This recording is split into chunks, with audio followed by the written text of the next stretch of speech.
ଆଜି କାର୍ତ୍ତିକ ମାସର ପ୍ରଥମ ସୋମବାର ବା ବଡ଼ ଓଷା। ଆଉ ସଂସାରର ମୁଁ କେମିତି ଅବା ବାଦ ପଡ଼ିଯିବି।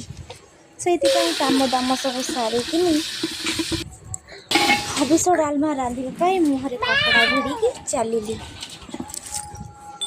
ତ ରୋଷେଇବାସ ସାରି ଆମର ଏଇଠି ଠାକୁରଙ୍କ ପାଖରେ ଭୋଗ ଦିଆଯାଏ। ତ ଠାକୁରଙ୍କ ପାଖରେ ନାଗି ବାଡ଼ି ଇଶାଣ ଶାଳେ ଟିକେ ଭୋଗ ଦେଇଥିଲୁ। ଖାଇ ପିଇ ମାଆ ପୁଅ ସବୁ ଶୋଇପଡ଼ିଥିଲୁ। ଉଠିକିନି ଏଇଠି ମାଆ ପୁଅ ଟିକେ ଗେଲ ହେଉଥିଲୁ। ତା ପରଦିନ ସ୍ୱାମୀଙ୍କର କଡ଼ା ଆଦେଶ ଥିଲା ଯେ ବଢ଼ି ପାରିବ।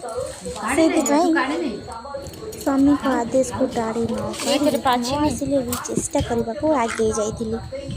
ବିରି ରଗଡ଼ିକିନି ପାଣିରେ ପକାଇ ଦେଇଥିଲି। ଆଉ ରାତିରେ ତାକୁ ଧୁଆଧୁଇ କରି ଥୋଇ ଦେଇଥିଲି ସକାଳୁ ସହଜ ହେବ ବୋଲି।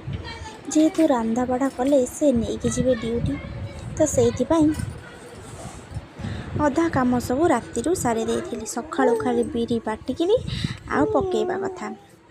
ଯେହେତୁ ବିରି ମୋତେ ପାରି ଆସେନି, ତ ଯୋଗାଡ଼ କରିକିନି ସ୍ୱାମୀ ସ୍ତ୍ରୀ ମିଶି ବଡ଼ି ପାରିଥିଲୁ।